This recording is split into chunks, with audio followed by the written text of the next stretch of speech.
Hi అండి, welcome to my channel ఇంటి వంట ఎంత రుచి. ఈరోజు వీడియోలో ఎగ్ రైస్ ఎలా చేసుకోవాలో చూపించబోతున్నాను. పిల్లలు ఎక్కువ ఇష్టపడతారండి, ఇలా చేసి చూడండి, చాలా టేస్టీగా ఉంటుంది. నేను ఇక్కడ 1/2 kg బియ్యం తీసుకొని అన్నం వండి పెట్టుకున్నానండి. అన్నం ఇలా వండుకొని చల్లార్చుకోవాలి. అన్నం చల్లారితే పొల్లు పొల్లుగా మంచిగా వస్తుందండి. ఇప్పుడు సగం చెంచా గరం మసాలా, సగం చెంచా ధనియాల పొడి, చెంచా సగం కారం వేసుకొని అన్నం మొత్తం కలిసేలా కలుపుకోవాలి. ఇలా కలిపి పక్కన ఉంచుకోవాలి. ఇప్పుడు ఎగ్ రైస్ చేసుకోవడానికి ఒక కడాయి తీసుకొని నేను 2 పావుల నూనె తీసుకుంటున్నానండి. సగం చెంచా జీలకర్ర వేసుకుంటున్నాను. 4-5 పచ్చిమిరపకాయలు తీసుకొని సన్నగా తరిగి పెట్టుకున్నాను. పచ్చిమిరపకాయలు వేసుకుంటున్నాను.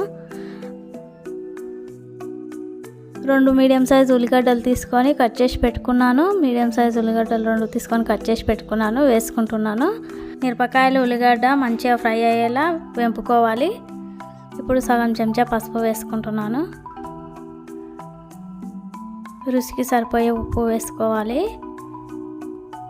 ఉప్పు పసుపు మంచిగా కలిసేలా కలుపుకోవాలి. మిరియాల పొడి వేసుకోవాలండి, టేస్ట్ చాలా బాగుంటుంది. సగం చెంచా మిరియాల పొడి వేసుకుంటున్నాను నేను.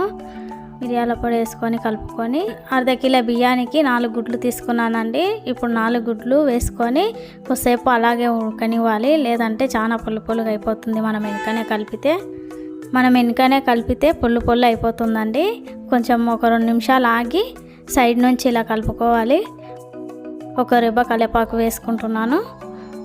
కొద్దిగా కొత్తిమీర, కొద్దిగా పుదీనా వేసుకుంటున్నాను. వేసుకొని కొంచెం నిదానంగా కలుపుకోవాలి. కొంచెం మెల్లగా కలుపుకోవాలి, మొత్తం చూరగా కాకుండా కలుపుకోవాలి. ఈ వీడియోలో చూపిస్తున్న విధంగా ఇలా కలుపుకుంటే సరిపోతుంది. ఇప్పుడు మనం నూనె కొంచెం వేరేంత వరకు కొద్దిగా ఉడికించుకుంటే సరిపోతుంది. ఈ వీడియోలో చూపిస్తున్న విధంగా ఇలా ఉడికించుకుంటే సరిపోతుంది. మనం ఇందాక కలిపి పెట్టుకున్నాం కదా కారం మసాలా అన్నము, అది వేసుకోవాలండి. వేసుకొని మంచిగా కలుపుకోవాలి.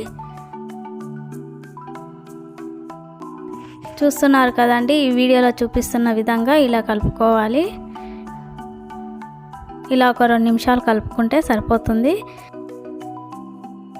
కొద్దిగా కొత్తిమీర, కొద్దిగా పుదీనా వేసుకొని కలుపుకొని స్టవ్ ఆఫ్ చేసుకుంటే ఎంతో రుచికరమైన egg rice ready. Egg rice ఈజీగా ఎలా చేసుకోవాలో చూశారు కదండి. మీరు కూడా మీ ఇంట్లో ట్రై చేసి ఎలా వచ్చిందో కామెంట్ చేయండి ఫ్రెండ్స్.